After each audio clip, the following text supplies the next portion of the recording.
me, and then it's like, what in the what? Well, you did tell us to ignore it. Oh, now they listen. Now they It's listen. my fault if I don't catch it. Yes, But yes, you're, yes. You through. be seated. Thank you. You're welcome. But thank you for your support. So somebody let me know when we can begin. I'm good. Okay. Well, first of all, let me start out by saying, as the City of Buffalo Comptroller, I thank each and every one of you for being present here with me this afternoon to share some very important information. As the City of Buffalo Comptroller, my duty, first and foremost, is to safeguard the city's financial stability and to ensure that taxpayer dollars are managed responsibly. Today, I want to be clear about why I am appealing the recent court decision and how this moment is about more than a legal ruling.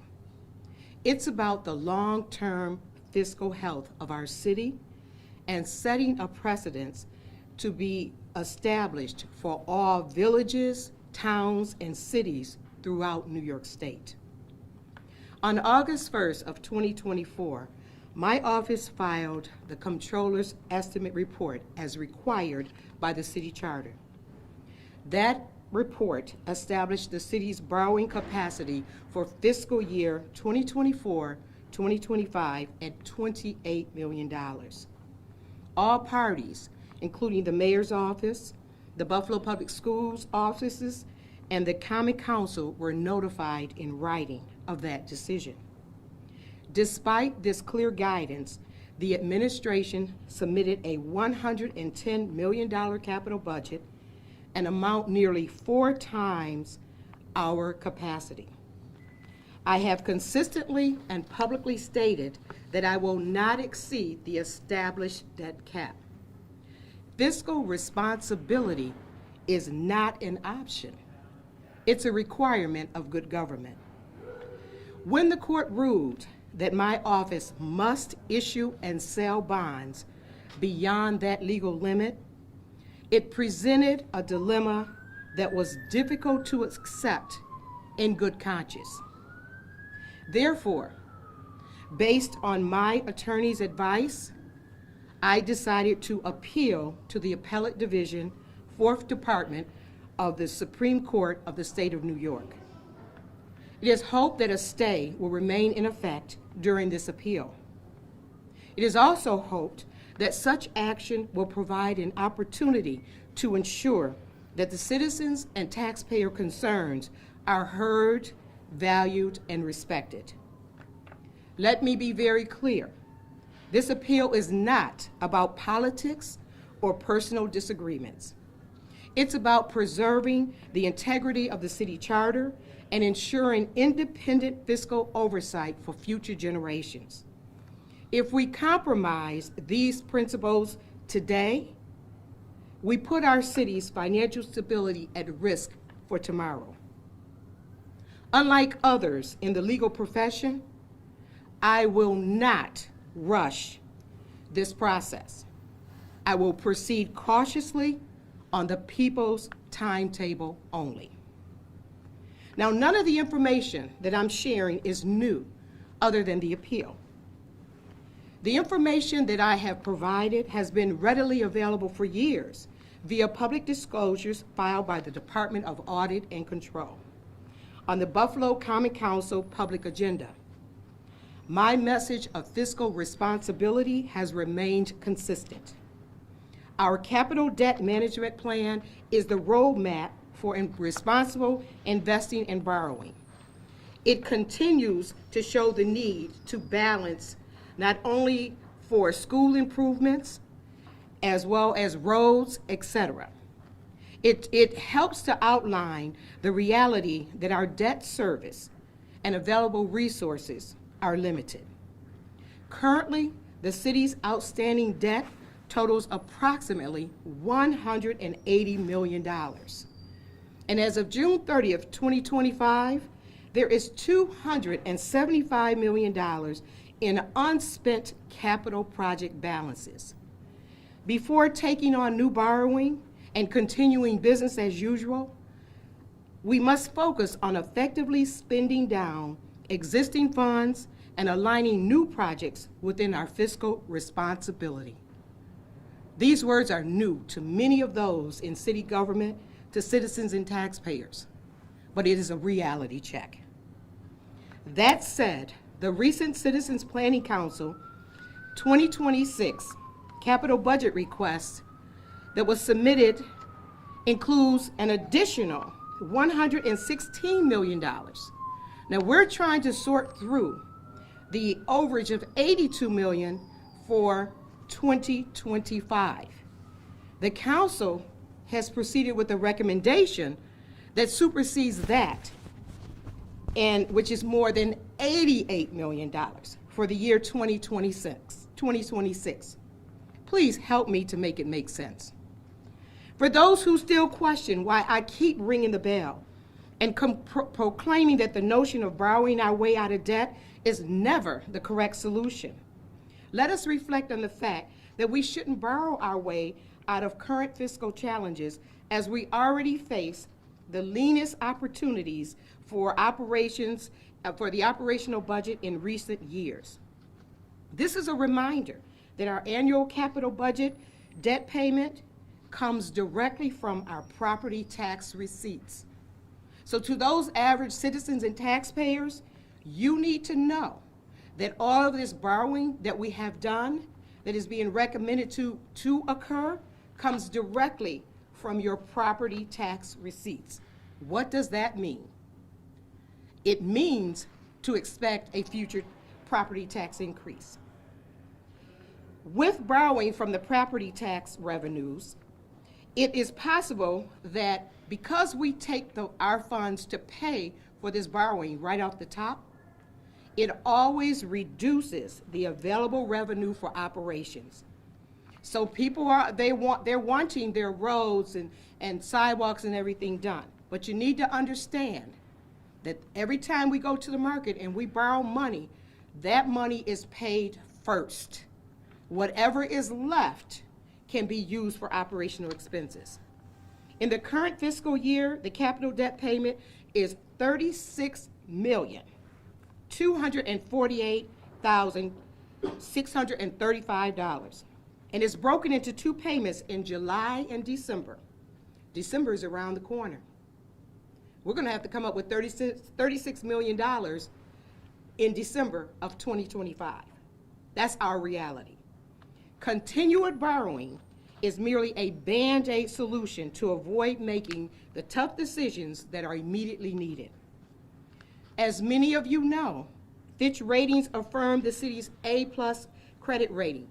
I worked hard in the last 6 years to ensure that we stayed with a good, decent rating. Currently, that's not the case. It was revised from stable to negative, citing concerns about our long-term fiscal management. Another credit reporting agency unfortunately gave the same type of rating.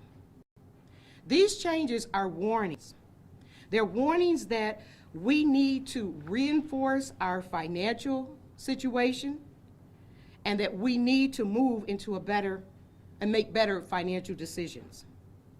As a comptroller, I have rung the bell for fiscal accountability before.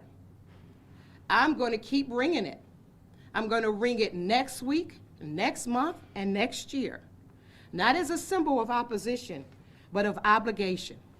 Since being elected to office in 2019, I have made the case that the city's adopted budgets included overstated revenues and understated expenses, ergo, our current situation. I was elected to be the Chief Fiscal Officer for the people of Buffalo, and I take that responsibility seriously. My commitment remains unwavering to ensure that every borrowing decision reflects responsibility, transparency, and a long-term vision. I have been repeatedly encouraged by numerous citizens and taxpayers from across the city of Buffalo to continue to fight the good fight and to use all legal resources available to avoid setting a historical legal precedent that can have an adverse effect on other municipalities through case law throughout New York State. Finally, at the end of the day, after exhausting all legal remedies, if I must sign the documents to force the city of Buffalo into further debt to be paid back by taxpayers, I will do so under duress in public view. The fiscal integrity of the city must be protected, not just for today, but for future generations of Buffalonians to come. I thank each and every one of you for the opportunity to present to you today, and I will now stand back and give you an opportunity for any questions and/or concerns. Judge Koliakovo, in his ruling, said that the recommended cap is just a recommendation. There's nothing in the city charter that makes that a mandatory cap. Why double down on this and appeal to the expense of taxpayers? So to the expense of taxpayers, at this time, the expense has been approximately $8,000. While that is an excessive amount of money, I think that the investment of $8,000 was worth the fight to try to prevent the city from going into millions of dollars in debt. Yes, that was a ruling, but if you look at the charter, it does not say that it was ambiguous at best. There's nothing in the city charter that says I must. The words such as the use of shall and should, but based on my interpretation, and I'm not an attorney, so I had to defer to my attorney, he felt that if we take it to the next level, there is a strong possibility that it could be overturned because there is nothing in the charter that says I must do it. This is historical in nature. It has never happened in the history of Buffalo. That's more of a reason why we should not just automatically just ignore it and move forward. This is new, this is significant. This will affect not only the city of Buffalo, but every municipality throughout New York State will have this as case law. Ergo, whatever the executive and legislative branches of government decide, it is as if the notion is the financial, the comptroller, the comptrollers simply are figureheads to sign the documents to advance the checks. There should be something in place where the fiscal officer of the city should have some way, some opportunity to weigh in on the direction of the finances. As I've shared before, at this point in time, we're heading into an environment where if the mayor decides to borrow $1 trillion, if the council members decide, let's go ahead and approve that, you're putting the comptroller in a position to go to market and borrow $1 trillion, whether or not we, the citizens, the taxpayers, can afford to pay it. So that is why it is important to appeal and to take it to the next level, because it is setting a historical precedence that has never occurred in the city of Buffalo and, to my knowledge, throughout New York State. Back on October 7th, when you issued your office to issue out those bonds, the focus of this lawsuit essentially from the mayor and the common council, is that being walked back now, or is that still in place, but the appeal now will also be added on? No, let me be very clear. Back in October, that was a band sale. What we're talking about is the capital borrowing. That was a totally different type of borrowing, which was going to occur anyway. That was for band sales, which, you know, it's borrowing with an anticipated it's going to be paid back within a year. So those are two different entities. And the purpose of doing that borrowing was to ensure that those projects which were reimbursable by the state and by the federal government, that we did not put any of that funding at risk. What we're focusing on now are those projects that are within the capital budget that is business as usual. The city every year goes to market and it borrows, whether it's 28, 26, 25. It's just a pattern that they've done forever.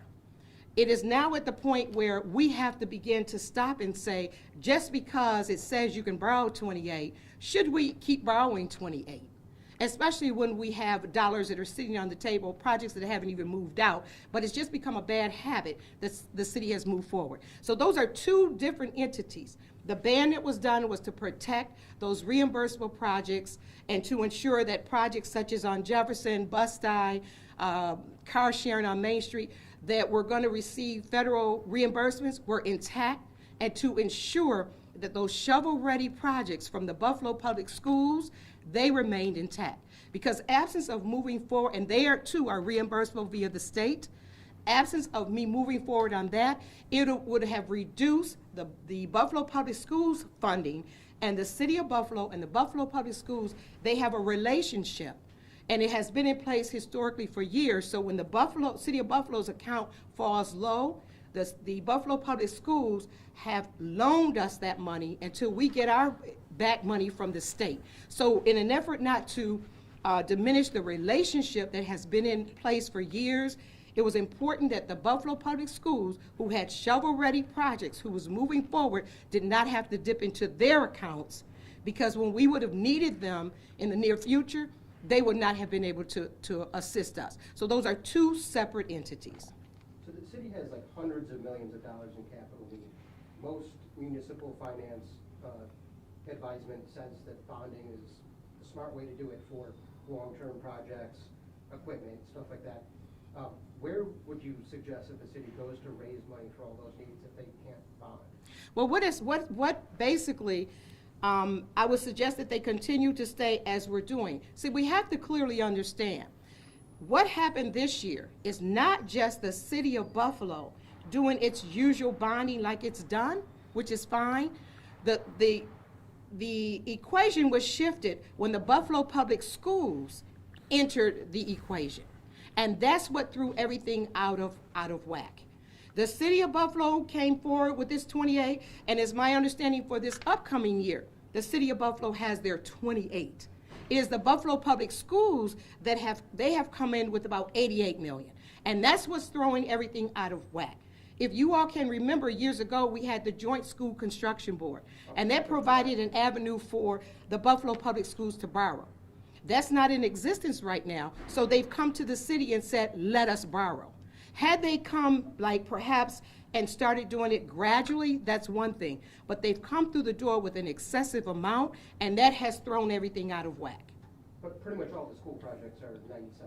They're pretty much 97, yes, they are 95, whatever that actual figure is, 96% reimbursable. But I have to make sure, even though it's reimbursable, you don't spend it today and you get reimbursed tomorrow.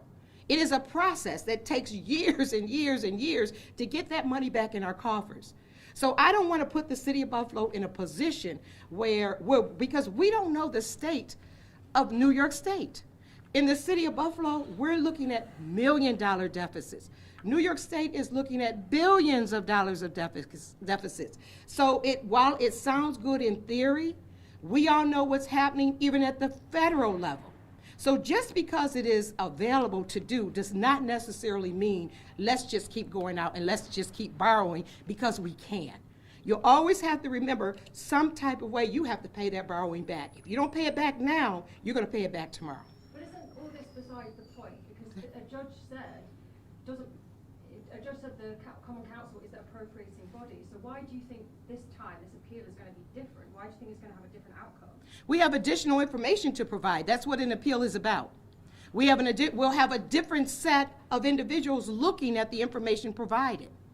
That's what the entire legal process is all about. It gives you an opportunity to provide additional information. In order to win an appeal, you need to prove that your rights as the controller are being violated by Judge Koliakovo's ruling. So how are your rights as controller being violated by the judge's ruling? I'm not an attorney, so I can't respond to that. Is your attorney here? My attorney is not here present today. What has your attorney told you?